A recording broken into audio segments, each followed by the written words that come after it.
नमस्कार दोस्तों। पूर्ण स्टडी यूट्यूब चैनल पर आप सभी का स्वागत है। और आज हम 24 क्लास की ओर आगे बढ़ रहे हैं, जिसमें हम राष्ट्रपति की आपातकालीन शक्तियां देखेंगे। और इससे पहले हमने यानी कि पिछली क्लासेस में हमने राष्ट्रपति से संबंधित प्रशासनिक शक्तियां, विधायी शक्तियां और उसकी वीटो शक्तियां देखी थी। साथ ही साथ राष्ट्रपति को कैसे पद मुक्त किया जाता है और राष्ट्रपति का चुनाव कैसे होता है, यानी कि राष्ट्रपति से संबंधित बहुत सारे मुद्दे देख लेते हैं। अब जो मुद्दा है वो है राष्ट्रपति की आपातकालीन शक्तियां, यानी कि इमरजेंसी, कि अगर कुछ इमरजेंसी आ जाए तो राष्ट्रपति के पास कौन सी आपातकालीन शक्तियां हैं। ठीक है, तो सबसे पहले हम आपातकालीन शक्तियां को देखते हैं कि इनका प्रावधान कहाँ है। राष्ट्रपति की जो आपातकालीन शक्तियां हैं, या हम कहें जो संविधान में आपातकालीन शक्तियों का वर्णन किया गया है, वो इतनी व्यापक हैं कि उनको भाग 5 यानी कि जो राष्ट्रपति वाला है तो उसमें उनको नहीं रखा गया है, क्योंकि उनका विस्तार बहुत अधिक है। इसलिए इनके लिए संविधान में एक अलग से भाग की व्यवस्था की गई, और वह भाग है 18 है, 18 भाग। इसमें विस्तार पूर्वक इमरजेंसी का प्रावधान किया गया कि कैसे आपातकाल लगेगा और इसका विस्तार कैसे कैसे होगा। अगर विस्तार होता है तो कब तक किया जाएगा, यानी कि संपूर्ण चर्चा उसमें की गई है। तो ठीक है, तो सबसे पहले हम देखते हैं कि आपातकालीन शक्तियां आपातकालीन शक्तियां कहाँ से ली गई। सबसे पहला प्रश्न उठता है कि भारतीय संविधान में जो आपातकालीन शक्तियों का जो प्रावधान है वो कहाँ से लिया गया है, यानी कि जो शक्तियां हैं वो कहाँ से ली गई। तो हम कहेंगे कि इनको जर्मनी से ली गई। कहाँ से ली गई, जैसे कि हम आपको बता सकते हैं कि ये भाग 18 में है, ठीक है। और भाग 18 में ये कहाँ से ली गई हैं, हम कहें तो हम कह सकते हैं ये जर्मनी के वीमर संविधान से ली गई हैं। कहाँ से ली गई, जर्मनी के वीमर संविधान से। ऐसा क्यों कहा हमने, इसके पीछे एक रीजन है, ठीक है। जब आप विश्व इतिहास पढ़ेंगे, वर्ल्ड हिस्ट्री पढ़ेंगे, तो हम देखेंगे कि जर्मनी एक सुपर पावर देश हुआ करता था, अभी भी है। लेकिन उस समय क्या है कि इसमें बहुत चीज़ें चेंजेस आए, इसका संविधान बना, इसमें कई बार इसका विखंडन हुआ, एकीकरण हुआ। तो उसी क्रम में जब प्रथम विश्व युद्ध हुआ उससे पहले, ठीक है, जर्मनी में एक वीमर संविधान था जिसको हम वाइमर संविधान भी कहते हैं, ठीक है। वाइमर संविधान में ही आपातकालीन शक्तियों का प्रावधान किया गया था। लेकिन हिटलर के द्वारा जब जर्मनी में शासन किया गया तो उसने इस संविधान को समाप्त कर दिया। प्रथम विश्व युद्ध के बाद हिटलर आया तो हिटलर ने उसको समाप्त किया। फिर द्वितीय विश्व युद्ध आया, द्वितीय युद्ध उसमें फिर दूसरा संविधान बना और फिर जर्मनी का एकीकरण हुआ। तो इस प्रकार से जर्मनी में राजनीतिक व्यवस्था बदलती रही। ये तो भारत का सौभाग्य कि भारत में अभी तक एक बार संविधान बना है और वही चल रहा है, ठीक है। और आशा करेंगे कि आगे तक ऐसा ही चले। वो कहते हैं ना कि जब तक सूरज चांद रहेगा संविधान तेरा हमेशा बना रहेगा, ठीक है। तो ये वाली बात है भारत में, ठीक है। ऐसे ही नहीं कहा जाता है कि भारत महान है। तो कुछ चीज़ों में तो यहाँ भी इस प्रकार राजनीतिक स्थिरता आई है, लेकिन इस प्रकार की नहीं आई कि शासन बदल गया तो संविधान भी बदल जाए, ठीक है। भारत में एक लोकतांत्रिक प्रणाली है और उसके तहत संविधान है और उसमें सुधार किया जाता है संवैधानिक तरीके से, ठीक है। तो जर्मनी में विश्व इतिहास देखेंगे तो कई शासन आए हैं, ठीक है, कई प्रकार के शासन आए हैं। हिटलर आया तो हिटलर से पहले वहाँ वीमर संविधान था, वीमर संविधान था। तो वहाँ से हमने आपातकालीन शक्तियों को ग्रहण किया है, ठीक है। तो ये तो थी आपातकाल से संबंधित बेसिक जानकारी। तो हमारे देश में राष्ट्रपति को आपातकालीन शक्तियां प्राप्त हैं, वो कौन कौन सी हैं हम देखते हैं। तो सबसे पहली शक्ति है वो है राष्ट्रीय आपातकाल। कौन सी है, राष्ट्रीय आपातकाल, ठीक है। दूसरी है हमारी राष्ट्रपति शासन, रूल ऑफ प्रेसिडेंट, राष्ट्रपति शासन, ठीक है। दो हो गई। तीसरी है वित्तीय आपातकाल। कौन सी है, वित्तीय आपातकाल, फाइनेंशियल इमरजेंसी, ठीक है। अगर इसकी बात करें तो ये हमारे भारतीय संविधान के आर्टिकल 352 ए है 352, ये है हमारे आर्टिकल 356 और ये हमारी है भारतीय संविधान के आर्टिकल 360 में। ठीक है, हमारे राष्ट्रपति को 3 प्रकार की आपातकालीन शक्तियां हैं। पहली है राष्ट्रीय आपातकाल, आर्टिकल 352। दूसरी है राष्ट्रपति शासन, आर्टिकल 356। और जो तीसरी है वो है राष्ट्रीय आपातकाल, सॉरी वित्तीय आपातकाल, जिसको हम कहते हैं फाइनेंशियल, जिसको हम कहते हैं क्या, फाइनेंशियल इमरजेंसी, 360। ठीक है, आर्टिकल 356 में राष्ट्रपति शासन और 352 में क्या है, राष्ट्रीय आपातकाल, और 356 में राष्ट्रपति शासन। ठीक है, तो ये 3 आपातकालीन शक्ति, यानी कि इनको इमरजेंसी के समय में, जब देश में इमरजेंसी चल रही हो तो उस समय हम इनको लागू करते हैं। ठीक है, तो ये इमरजेंसी है। अब देखते हैं, सबसे पहले देखेंगे हम कि राष्ट्रीय आपातकाल क्या होता है। ठीक है, क्या देखेंगे, राष्ट्रीय आपातकाल, इसकी घोषणा कब की जाएगी, कि ऐसी कौन सी परिस्थितियां होंगी कि जब हमें राष्ट्रपति आपातकाल घोषणा करनी पड़ेगी। क्या राष्ट्रपति आपातकाल की घोषणा किन आधारों पर कर सकता है, तो उन बिंदुओं को भी देखेंगे। ठीक है, और हमने अभी एक बात और बता दें कि जो अभी तक हमने पढ़ाया है तो उसमें सार्वभौमिक और प्रमाणिक, सारगर्भित और प्रमाणिक संक्षेप में बताया है, और वो आपको देखने को मिला होगा, आपने अगर मैच किया होगा तो कहीं ना कहीं। तो इस क्वालिटी, गुणवत्ता से कोई समझौता नहीं होगा। ठीक है, इसलिए अपनी क्लास को आगे बढ़ाते हैं। तो हम देखते हैं क्या, राष्ट्रीय आपातकाल, क्या देखते हैं, राष्ट्रीय आपातकाल। ठीक है, नेशनल इमरजेंसी, आर्टिकल 352। ठीक है, आर्टिकल कौन सा है, 352। ठीक है, 352 में इसका वर्णन किया कि राष्ट्रीय आपातकाल क्या होगा, कैसे लगाया जाएगा।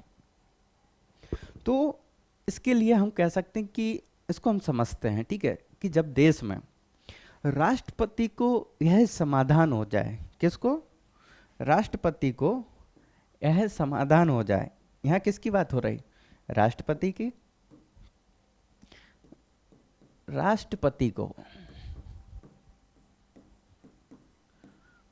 यह समाधान हो जाए, राष्ट्रपति को यह समाधान हो जाए कि युद्ध, बाह्य आक्रमण,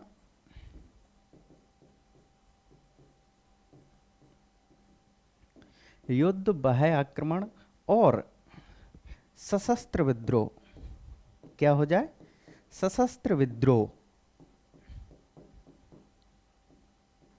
सशस्त्र विद्रोह से भारत के सशस्त्र विद्रोह के कारण, इनके कारण, ठीक है, ये 3 होगा। अगर इनके कारण, क्या कहेंगे हम, इनके कारण संपूर्ण भारत, क्या कहेंगे कि संपूर्ण भारत, संपूर्ण भारत तथा किसी भी हिस्से में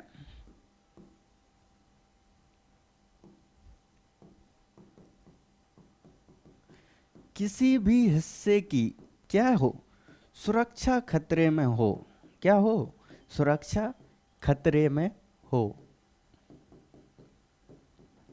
अगर इसको हम संवैधानिक भाषा में कहें तो हम कहेंगे इसको सुरक्षा खतरे में हो या संप्रभुता पर, संप्रभुता पर आंच आए। ठीक है, संप्रभुता पर आंच आए। तो ये इमरजेंसी है, ये आपातकालीन घोषणा की ये आधार हैं। इन आधारों पर हम राष्ट्रीय आपातकाल की घोषणा कर सकते हैं। कैसे, कि लिखा है इसमें क्या लिखा हमने? हमने लिखा है कि राष्ट्रपति को, किसको? राष्ट्रपति को यह समाधान हो जाए, यानी कि राष्ट्रपति को लगे कि युद्ध, ये शब्दावली याद रखना आप, क्या बात हो रही कि युद्ध, बाह्य आक्रमण और सशस्त्र विद्रोह, ये 3 वर्ड हैं, युद्ध, बाह्य आक्रमण और तीसरा वर्ड है वो है सशस्त्र विद्रोह। अगर हमारे राष्ट्रपति को, अभी कौन है हमारे राष्ट्रपति?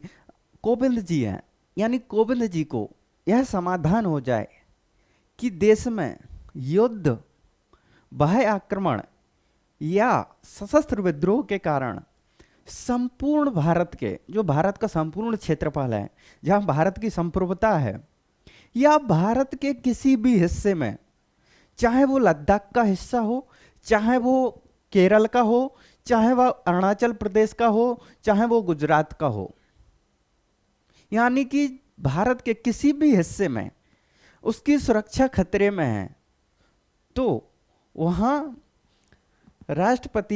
राष्ट्रपति आपातकाल की घोषणा कर सकता है। इसका मतलब क्या हुआ? इसका पहला मतलब हुआ कि एक तो हो गया कि संपूर्ण भारत पर हो सकता है, संपूर्ण भारत, और दूसरी जो बात है वो है कि किसी भी हिस्से पर, किसी भी हिस्से पर, ठीक है, किसी भी हिस्से पर अगर सुरक्षा का खतरा किसी भी हिस्से पर है तो हम कहेंगे कि उसकी संप्रभुता पर आ चाहिए। ठीक है, एक सेकंड दोस्तों।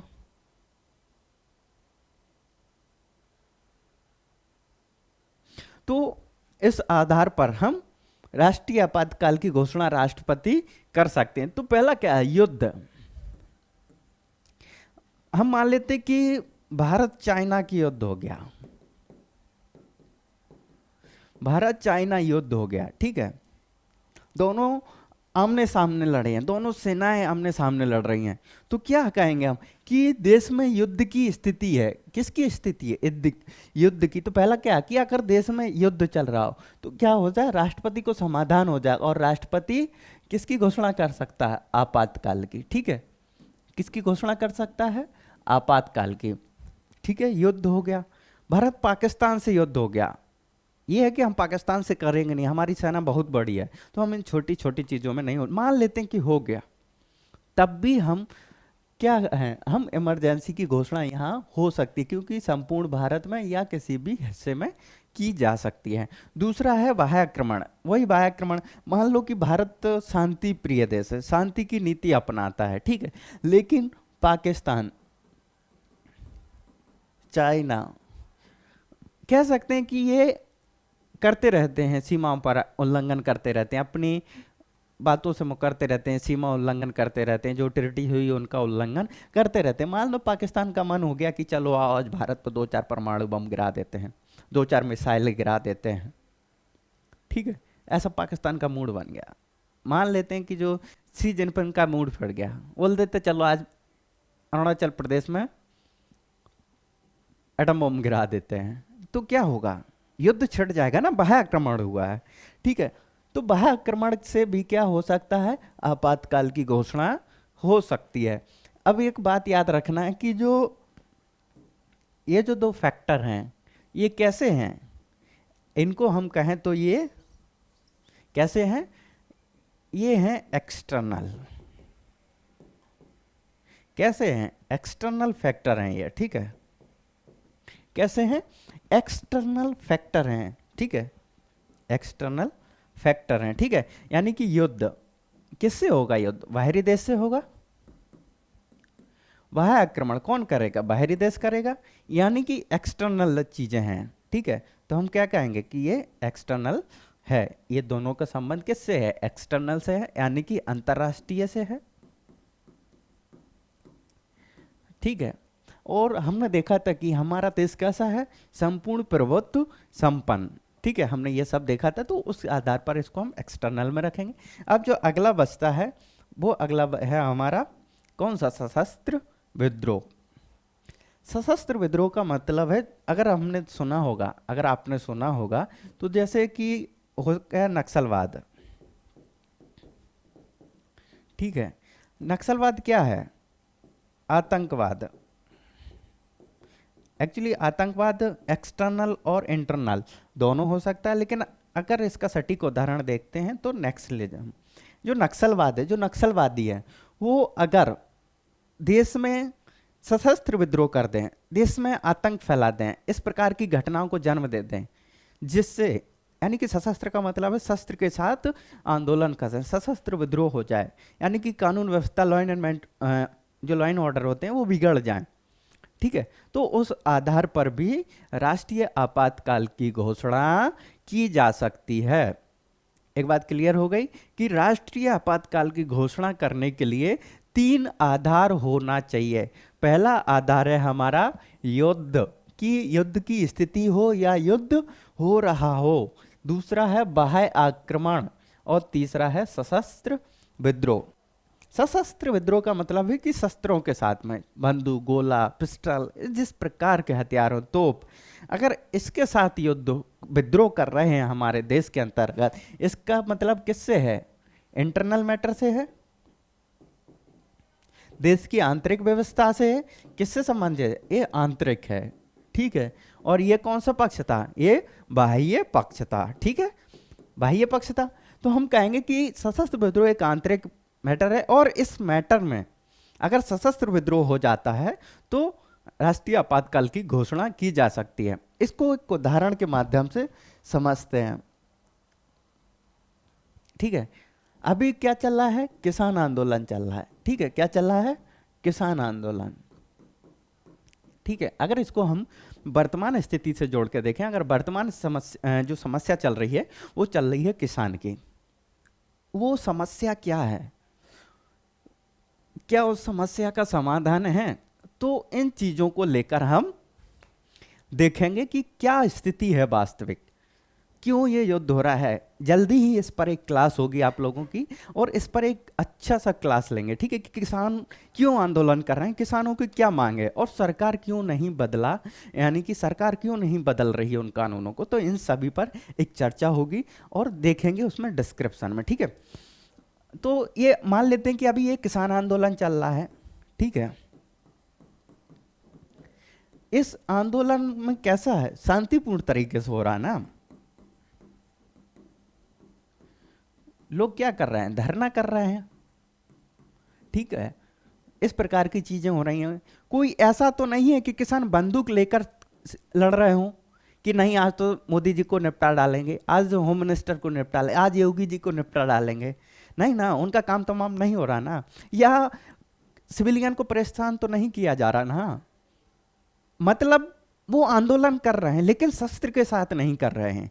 जैसे कि तुम्हें आंदोलन करने की आर्टिकल में छूट है, आर्टिकल 19 में आपको है कि आप संघ आंदोलन इस प्रकार के कर सकते हैं, लेकिन शस्त्र के साथ नहीं। मतलब कि अखंडता और एकता, देश की एकता, अखंडता, कानून व्यवस्था, अगर इनको कोई खतरा नहीं होगा तो आप आंदोलन कर सकते हैं। तो किसान वैसा ही कर रहे हैं ना, ठीक है। अगर वो शस्त्र के साथ करने लगें, शस्त्र के साथ करने लगें तो क्या होगा? सशस्त्र विद्रोह हो जाएगा, और आर्टिकल 352 के तहत राष्ट्रपति क्या कर सकता है? राष्ट्रीय आपातकाल की घोषणा कर सकता है। लेकिन राष्ट्रपति ने ऐसा अभी तक किया नहीं किया, क्योंकि किसान शस्त्र के साथ आंदोलन नहीं कर रहे हैं, तो नहीं लगा सकते, क्योंकि उसमें क्या लिखा है? सशस्त्र विद्रोह। आपने देखा होगा कि इंदिरा गांधी ने सशस्त्र जो विद्रोह लिखा है, उसके पहले उसमें था कि देश में अशांति हो, तो अशांति का तो ये भी अशांति हो गई कि किसान आंदोलन कर रहे हैं, तो इसका फायदा उठाया था इंदिरा गांधी जी ने। उस समय जयप्रकाश एक बहुत बड़े लीडर हुआ करते थे और कांग्रेस की सरकार थी, तो कहीं ना कहीं उस समय भ्रष्टाचार बढ़ रहा था। तो उस भ्रष्टाचार के खिलाफ जो लोकनायक जयप्रकाश थे, उन्होंने एक आंदोलन छेड़ा, और जयप्रकाश एक बहुत ही नॉमिनेट व्यक्ति थे। वो आज़ादी की लड़ाई में जेल गए थे, गांधी जी के साथ रहे थे, नेहरू जी से उनके भाई जैसे संबंध थे, इसलिए इंदिरा गांधी उनको पिता समान थी, अंकल बोलती थी। लेकिन वही जब सत्ता में आती हैं तो भ्रष्टाचार में थोड़ा सा आया था सुनने में कि लिप्त हो जाती कि कांग्रेस सरकार भ्रष्ट हो रही है, और उसी के प्रति उन्होंने आंदोलन चलाया।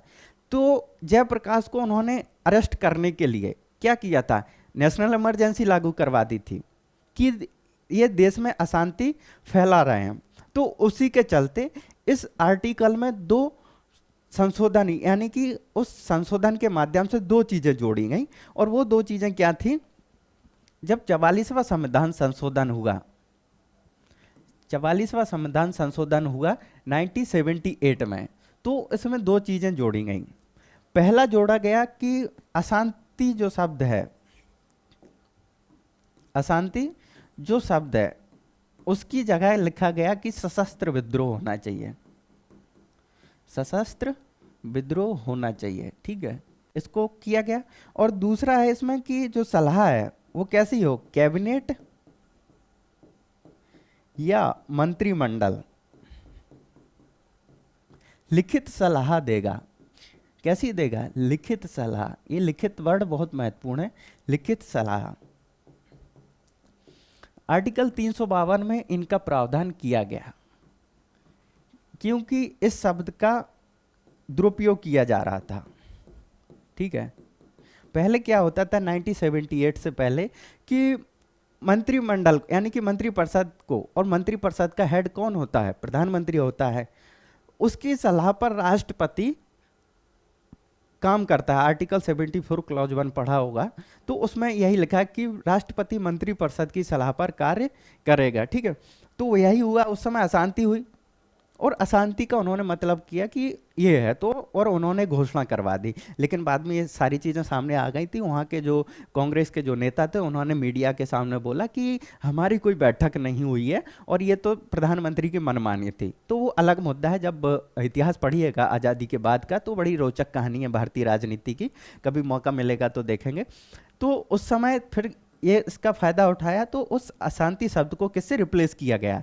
सशस्त्र विद्रोह से। फिर कहा गया कि कैबिनेट की या मंत्रिमंडल की लिखित सलाह होनी चाहिए। एक बात याद रखना, यहाँ मंत्रिपरिषद शब्द का प्रयोग नहीं किया गया है, और अगर कहीं कैबिनेट या मंत्रिमंडल का प्रयोग किया गया है तो आर्टिकल 352 है। इसके अलावा और कहीं नहीं मंत्रिमंडल या कैबिनेट का प्रयोग किया गया। तो इसमें मंत्रिपरिषद की जरूरत नहीं है, क्योंकि मंत्रिपरिषद इमरजेंसी की स्थिति है, और मंत्रिपरिषद एक बहुत बड़ी इकाई है, उसमें बहुत मंत्री होते हैं। तो जो कैबिनेट होती है जिसमें प्रोमिनेंट मंत्री होते हैं, यानी कि मुख्यमंत्री होते हैं, सॉरी मुख्यमंत्री नहीं, मंत्री होते हैं, वो लिखित सलाह दे दें तो राष्ट्रपति आपातकाल लगा सकता है। ठीक है, अब जैसे अभी इसको वर्तमान स्थिति से जोड़ के देखा जाए, तो जो किसान आंदोलन चल रहा है, अब मोदी जी कहें कि ये किसान आंदोलन चल रहा है तो आप अशांति हो रही है और आप एक इमरजेंसी लागू कर दीजिए कि पंजाब में, उत्तर प्रदेश में, इन राज्यों में इमरजेंसी है। तो राष्ट्रपति जी जो कोविंद जी हैं वो पीएम से क्या कहेंगे कि माननीय मोदी जी, आपने शायद कि संविधान नहीं पढ़ा, तो आपको पढ़ लेना चाहिए। ये 1978 के बाद की स्थिति है, उससे पहले की नहीं है। शायद आप चाय बेचते रहे हैं, ये मैं नहीं कह रहा हूँ, वो खुद कहते हैं कि हम चाय बेचते थे। ठीक है, तो उस समय शायद वो इतने बिजी रहे चाय पे कि उन्होंने संविधान पर ध्यान नहीं दे पाए। लेकिन अब जब उन्होंने कहा तो कोविंद जी उनको ध्यान दिला रहे हैं कि आपको संविधान पढ़ लेना चाहिए, आपको पॉलिटी पढ़ लेना चाहिए। ठीक है, तो उसमें प्रावधान लिखा है कि ये तो एक अशांति है या सशस्त्र विद्रोह है, इसको आपको समझना होगा, और आपको एक लिखित सलाह देनी होगी मुझे, जिस पे सारे मंत्रिमंडल के हस्ताक्षर होंगे। अगर आप ऐसा करते हैं तो हम राष्ट्रपति उसको क्या करेगा, उसको मान करके आपातकाल की घोषणा कर देगा। ठीक है, तो ये था राष्ट्रीय आपातकाल की। राष्ट्रीय आपातकाल के लिए क्या क्या होना चाहिए? 3 चीजें अवश्य होना चाहिए। वो थी हमारी सशस्त्र विद्रोह, बाह्य आक्रमण और युद्ध। और हमने इससे संबंधित यानी कि सुरक्षा खतरे में, यानी कि या तो संपूर्ण भारत में या भारत के किसी भी हिस्से में, किसी भी हिस्से का मतलब है कि सुई की नोक जितना। मतलब अगर आपने महाभारत देखी होगी तो जब पांडव की ओर से कृष्ण आते हैं शांति प्रस्ताव लेके, ठीक है, तो कृष्ण कहते हैं कि दुर्योधन से कि आप पांडवों को 5 गांव दे दीजिए, सिर्फ स्वतंत्र 5 गांव, तब भी यह युद्ध टल सकता है। लेकिन आपको पता है दुर्योधन, तो दुर्योधन था तो उसने कहा कि मैं सुई की नोक के बराबर, वो सुई की नोक कहाँ से निकली, वो वहीं से निकली है, उसके बराबर भी स्थान नहीं देगा। ठीक है, तो वही है कि भारत के किसी भी हिस्से, मतलब अगर किसी भी हिस्से का मतलब है छोटे से भी हिस्से पर अगर कोई आंच आती है तो माना जाएगा कि उसकी सुरक्षा खतरे में है, उसकी एकता और अखंडता पर खतरा है, तो इस आधार पर राष्ट्रीय आपातकाल की घोषणा की जा सकती है। ठीक है। अब देखते हैं कि राष्ट्रीय आपातकाल लग गया है, यानी कि राष्ट्रपति ने आपातकाल लागू कर दिया है। अब इसको आगे बढ़ाया कैसे जाएगा, यानी कि इसका विस्तार, अब क्या देख रहे हैं हम, विस्तार देखते हैं कि इसका विस्तार कैसे होगा। विस्तार का मतलब है कि ये आगे कैसे बढ़ेगा, आगे कैसे बढ़ेगा। तो आगे बढ़ने के लिए, यानी कि इस आपातकाल को और जारी रखने के लिए और आगे बढ़ाने के लिए क्या होगा, संसद के दोनों सदनों को, संसद के दोनों सदनों, संसद के दोनों सदनों, दोनों सदनों में क्या है, लोकसभा और राज्यसभा, इन दोनों सदनों को क्या करना होगा, एक माह के भीतर, एक माह के भीतर विशेष बहुमत से, किससे, विशेष बहुमत से, विशेष बहुमत से प्रस्ताव का अनुमोदन करना होगा।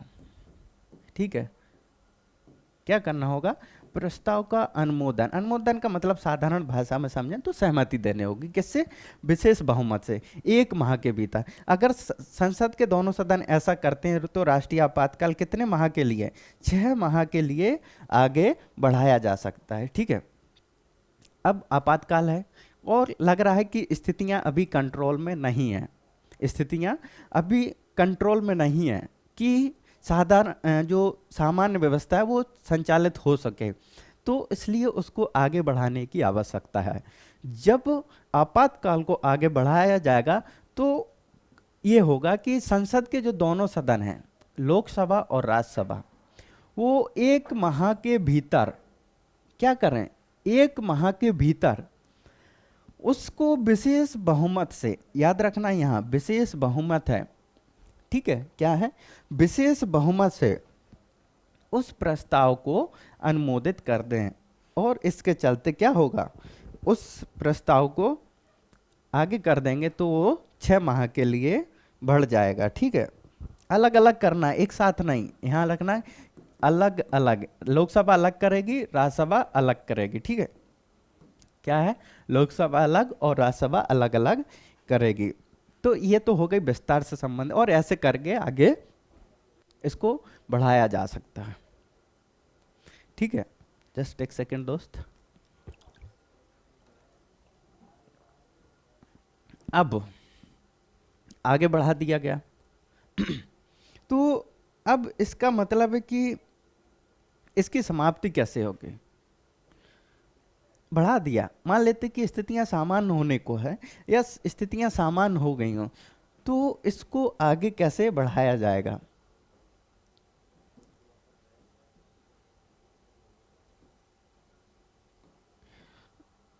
कि स्थितियां सामान्य हो गई हैं तो कैसे बढ़ाया जाएगा। ठीक है, यानी कि उसको समाप्त कैसे किया जाएगा। ठीक है, यानी कि समाप्ति,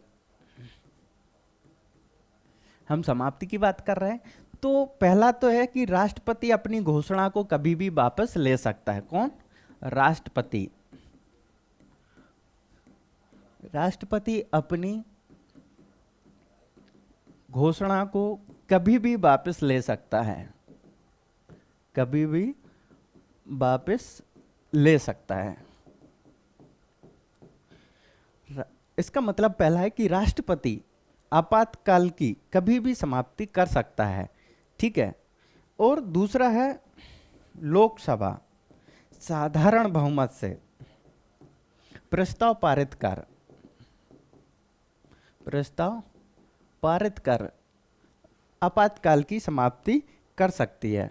अगर मान लेते हैं कि लोकसभा ये है लोकसभा, तो ये साधारण बहुमत से भी कर सकती है और राष्ट्रपति अपनी घोषणा कभी भी ले सकता है। मान लेते हैं कि ऐसी परिस्थिति आ गई मान लेते हैं कि ऐसी परिस्थिति आ गई कि ये क्या हो गई, संस नहीं है, ठीक है, विघटन हो गया है। क्या हो गया, इसका विघटन हो गया है, ठीक है।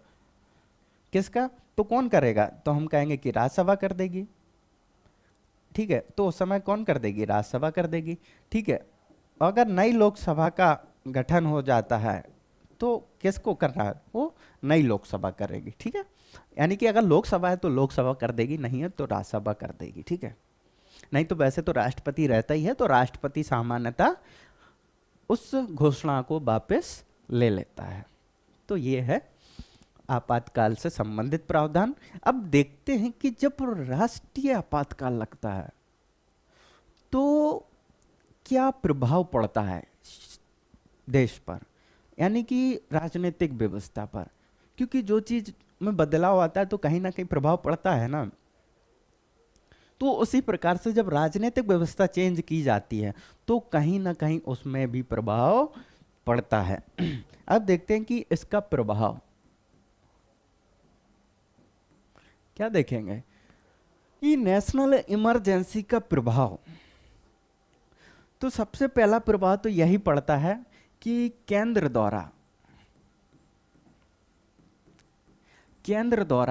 राज्यों को प्रशासनिक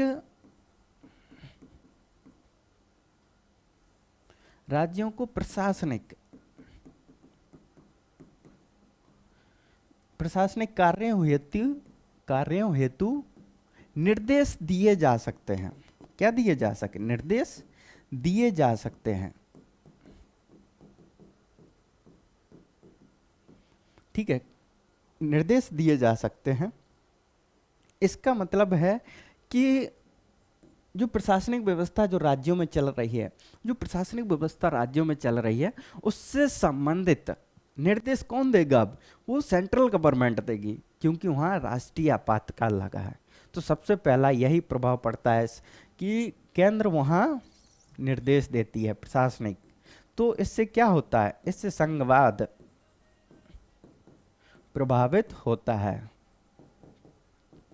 मान लेते हैं कि कोई राज्य उस चीज को नहीं मान रहा है, तो आर्टिकल 365 है, तो केंद्र राज्यों के संबंध में उस चीजों को देखेंगे हम। लेकिन अभी क्या है कि केंद्र राज्यों के प्रशासनिक वो दे सकती है, ठीक है। अगला क्या है कि केंद्र राज्य सूची के विषय पर कानून बना सकती है। राज्य सूची के विषय पर कानून, यानी कि विधायी शक्ति भी किसके अधीन आ गई, केंद्र के।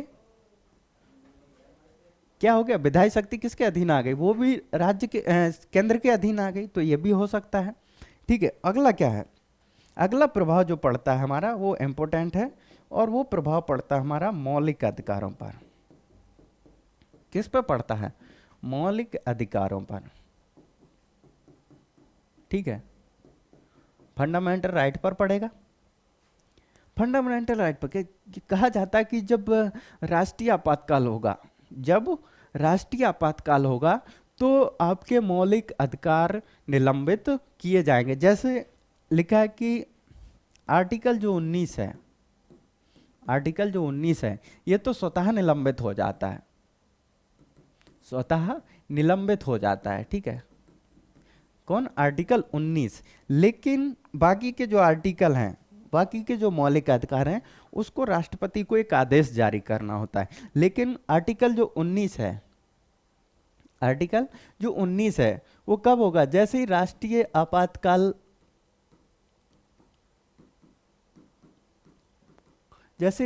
आपातकाल की घोषणा हुई तो उसी घोषणा के साथ आर्टिकल 19 स्वतः निलंबित हो जाता है। ये बात याद रखना, ठीक है, स्वतः निलंबित हो जाता है। लेकिन 44वें संविधान संशोधन के माध्यम से, किसके, 44वें संविधान संशोधन के माध्यम से, 44th अमेंडमेंट के माध्यम से 1978 में ये व्यवस्था की गई थी कि आर्टिकल 21 क्या है, आर्टिकल 20 और आर्टिकल 21 क्या नहीं होंगे, निलंबित नहीं होंगे, निलंबित नहीं होंगे। ठीक है, अगर मौलिक अधिकारों की बात करें, जब आपातकाल चल रहा हो, ठीक है, तो क्या है कि आर्टिकल जो 19 है हमने बताया, वो क्या होगा, स्वतः निलंबित हो जाएंगे और इनको भी निलंबित किया जा सकता है। लेकिन जो आर्टिकल 20 और 21 है, आर्टिकल जो 20 और 21 है, उनको निलंबित नहीं किया जा सकता। ठीक है, निलंबित नहीं किया जा सकता। ठीक है, लेकिन आर्टिकल 19 स्वतः निलंबित हो जाता है। ये बात याद रखना है आपको। ठीक है, तो ये हो गए राष्ट्रपति के आपातकालीन शक्तियां, इमरजेंसी, आर्टिकल 352। ठीक है, कौन सा हो गया, 352। और क्या होगा, और होगा आपका कि लोकसभा का कार्यकाल, किसका, लोकसभा, लोकसभा का कार्यकाल एक वर्ष, एक बार में एक वर्ष के लिए बढ़ाया जा सकता है, एक वर्ष के लिए बढ़ाया जा सकता है। अगला क्या होगा, अगला प्रभाव पड़ेगा कि जो लोकसभा का कार्यकाल है वो एक बार में हम एक वर्ष के लिए बढ़ा सकते हैं। ठीक है, तो ये था आर्टिकल 352। ठीक है, अब देखते हैं कि अगला आर्टिकल, अगला आर्टिकल है हमारा आर्टिकल 356। कौन सा आर्टिकल है, आर्टिकल है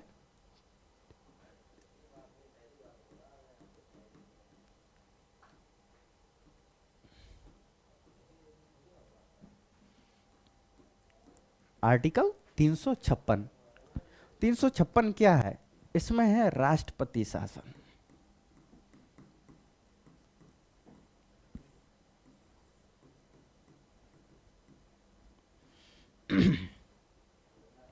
ठीक है, हम जो पढ़े हैं अभी वो पढ़े हैं राष्ट्रीय आपातकाल, नेशनल इमरजेंसी, और आर्टिकल 352, आर्टिकल 352, और ये है आर्टिकल 356।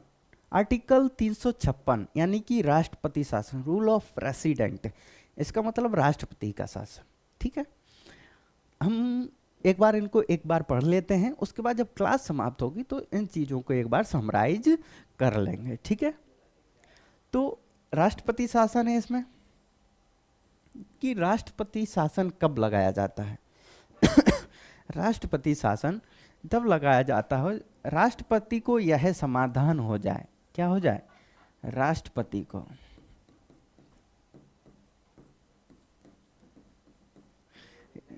पहला क्या है इसमें, पहला जो आधार है कि राज्यपाल का प्रतिवेदन, क्या है, राज्यपाल का प्रतिवेदन, राज्यपाल का प्रतिवेदन, और तीसरा है अन्यथा। अगर राज्यपाल कोई ऐसा प्रतिवेदन दे, समाधान दे, या राष्ट्रपति को समाधान हो जाए, क्या हो जाए, राष्ट्रपति को समाधान हो जाए, राष्ट्रपति को समाधान हो जाता है कि भारत के किसी भी, भारत के किसी भी राज्य में, भारत के किसी भी राज्य में या संपूर्ण भारत में संविधान के अनुरूप, किसके अनुरूप, संविधान के अनुरूप,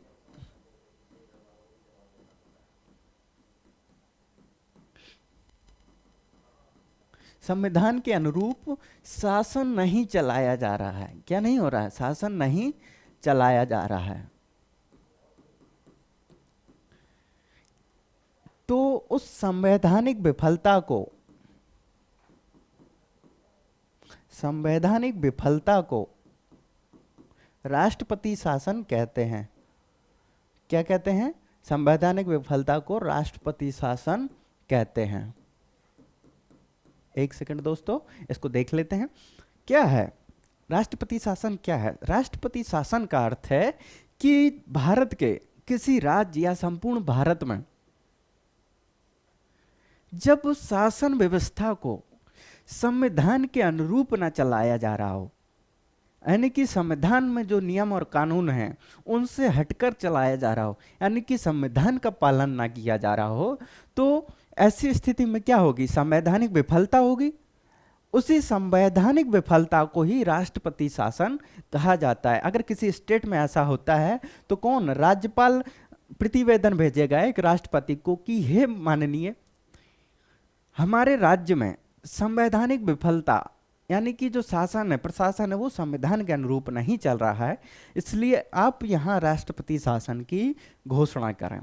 ठीक है, अन्यथा में बहुत सारे रीजन हो सकते हैं कि वहाँ संवैधानिक व्यवस्था, तंत्र मंत्र, ये सब व्यवस्था भंग हो गई है। ठीक है, तो उस आधार पर और राष्ट्रपति को ऐसा समाधान होना चाहिए, तो राष्ट्रपति शासन की घोषणा की जा सकती है। अगला है कि इसका विस्तार कैसे होगा। इसका विस्तार कैसे होगा, चलिए विस्तार देख लेते हैं, क्योंकि हमने अभी राष्ट्रीय आपातकाल का विस्तार देखा, अब इसका विस्तार देख लेते हैं। इसका भी विस्तार वैसे ही है कि संसद के दोनों सदन इस प्रस्ताव को अलग अलग साधारण बहुमत से, सबसे पहला क्या है, संसद और संसद के दोनों सदन। ठीक है, दोनों सदन में आपको पता ही है कि लोकसभा और राज्यसभा, ये दोनों अलग अलग, कब, साधारण बहुमत से। और राष्ट्रीय आपातकाल में क्या था, उसमें हमने देखा कि विशेष बहुमत था। साधारण बहुमत से 2 माह के भीतर, उसमें कितना था, 1 माह था, 2 माह के भीतर उस प्रस्ताव का अनुमोदन करते हैं। क्या करते हैं, प्रस्ताव का अनुमोदन करते हैं। ठीक है, अनुमोदन, तो इसको कितने, 6 माह के लिए एक्सटेंड किया जा सकता है। राष्ट्रपति शासन को अगर आगे बढ़ाना है, अगर किसी राज्य में या किसी क्षेत्र में संवैधानिक विफलता के आधार पर राष्ट्रपति शासन लागू किया जाता है, तो अगर उसको और आगे एक्सटेंड करना कि अभी सामान्य परिस्थितियां नहीं है, अभी शासन को सुचारू रूप से संचालित नहीं किया जा सकता है अकॉर्डिंग टू कॉन्स्टिट्यूशन, तो क्या होगा कि उसमें जो पार्लियामेंट है उसके दोनों सदन, संसद के दोनों सदन, लोकसभा और राज्यसभा, साधारण बहुमत से जो प्रस्ताव है उसको साधारण बहुमत से, ठीक है, 2 माह के भीतर क्या कर दें, उसका अनुमोदन कर दें, तो उस राष्ट्रपति शासन को 6 माह के लिए बढ़ाया जा सकता है। ठीक है, कब बढ़ाया जा सकता है, 6 माह के लिए। ठीक है, और ऐसा हर बार बढ़ाया जा सकता है, लेकिन राष्ट्रपति शासन की अधिकतम जो अवधि होगी वो 3 वर्ष होगी। ठीक है, अगर आपको एक बार, तो अगर आपने बढ़ा दिया तो 6 माह में हो जाएगा। ठीक है, एक बार में अगर लगा दिया तो वो 6 माह 2 माह के भीतर अनुमोदन करके हम 6 माह बढ़ा सकते हैं, और ऐसा करके एक बार और बढ़ा सकते हैं, यानी कि 1 वर्ष हो गया, 12 माह होगा। अगर आपको इससे अधिक राष्ट्रपति शासन बढ़ाना है तो आपको 2 शर्तें पूरी करनी होगी, यानी कि उस राज्य में तभी राष्ट्रपति शासन आगे बढ़ाया जा सकता है जब संसद इन 2 शर्तों को पूरा कर दे। पहला हो कि आर्टिकल 352 के तहत, आर्टिकल 352 के तहत क्या हो, वहाँ आपातकाल की घोषणा हो, क्या हो, नेशनल इमरजेंसी लगी हो। अगर नेशनल इमरजेंसी लगी है तो क्या होगा, तो होगा कि वहाँ 352 के आधार पर 356 को एक्सटेंड किया जा सकता है। पहला ये आधार है कि ये होना चाहिए, तभी हम अधिकतम बढ़ा सकते हैं, नहीं तो 1 साल 6 महीने में उसको फिर से सामान्य परिस्थिति में लाना पड़ता है। ठीक है, तो ऐसा कर सकते हैं कि वहाँ 352 हो। दूसरा हो कि जो भारत का चुनाव आयोग है, इलेक्शन कमीशन जो है, भारत का चुनाव आयोग है, वो कहे कि संबंधित क्षेत्र में चुनाव कराना संभव नहीं है। क्या नहीं है, चुनाव कराना संभव नहीं है। जब चुनाव कराना संभव नहीं है तो इसका मतलब है कि वहाँ संवैधानिक तरीके से अभी जो प्रशासन है वो सही रूप से, सुचारू रूप से संचालित नहीं हो पा रहा, क्योंकि जब सामान्य परिस्थितियां होंगी तभी चुनाव आयोग वहाँ चुनाव संपन्न करा सकता। अगर ये 2 परिस्थितियां हैं वहाँ, ठीक है, अगर ये 2 परिस्थितियां हैं तो इस आधार पर उस राज्य में राष्ट्रपति शासन को बढ़ाया जा सकता है। ठीक है, तो ये था राष्ट्रपति शासन, हमने राष्ट्रपति शासन को देखा। वैसे ही है आर्टिकल 360, कौन सा है? आर्टिकल 360। इसमें क्या है? इसमें है वित्तीय आपातकाल। ठीक है, क्या है? वित्तीय आपातकाल। ठीक है, वित्तीय आपातकाल। वित्तीय आपातकाल का मतलब है जब देश की साख क्षमता खतरे में हो, ठीक है, तो उससे संबंधित अगर ऐसा कोई इमरजेंसी उठती है तो उसको लागू किया जा सकता है। और वित्तीय आपातकाल में क्या होता है कि जो क्रेडिट होता है, क्रेडिट का मतलब होता है, मान लेते हैं ये ए व्यक्ति है, ठीक है, और ये बी व्यक्ति है, इसने इससे पैसा उधार लिया कि हम आपको 15 दिन में दे देंगे, ठीक है, लेकिन कुछ ऐसी परिस्थितियां आती हैं कि वो नहीं दे पाता है बी को, ठीक है, तो बी के मन में क्या होगा कि ठीक है कोई बात नहीं। जब वो दोबारा मांगेगा इससे, ठीक है, तो बी सोचेगा कि इसने अभी तो पहले का ही नहीं दिया है तो अगला कैसे, तो वहीं क्रेडिट खराब हो जाती है, ठीक है, वहीं क्रेडिट खराब हो जाती। तो ऐसे ही भारत की जब साख होती है, जो क्रेडिट होती है, वो खतरे में पड़ जाए, या भारत के पास व्यापार करने के लिए इतना पैसा ना हो कि आगे ना चलाया जा, जैसे 1991 में ये परिस्थितियां उत्पन्न हुई थी, लेकिन तब भी इमरजेंसी, फाइनेंशियल इमरजेंसी लागू नहीं हुई थी, ठीक है, तो भारत में अभी तक एक भी फाइनेंशियल इमरजेंसी लागू नहीं हुई है, ठीक है। तो ये है वित्तीय आपातकाल। सेम है, उसमें ऐसे ही एक्सटेंड किया जाएगा जैसे हमारा राष्ट्रपति शासन होता है, वैसे ही इसको एक्सटेंड कर सकते हैं, और राष्ट्रपति घोषणा के द्वारा इसको कभी भी समाप्त किया जा सकता है। और जब वित्तीय आपातकाल लगता है तो आपको पता है कि वित्त से संबंधित समस्या, तो इसमें जितने भी कर्मचारी होते हैं आर्टिकल 12 के तहत, आर्टिकल 12 के तहत जितने भी कर्मचारी लाभ के पद पर होते हैं, तो उनको वेतन संबंधी जो होते हैं तो उनको रोका जा सकता है, ठीक है। तो ये थे आपातकालीन शक्तियां राष्ट्रपति की, और आज की क्लास यहीं समाप्त करते हैं, और कल देखेंगे हम इससे संबंधित मुद्दे और आगे बढ़ेंगे उपराष्ट्रपति की ओर, ठीक है। Thank you.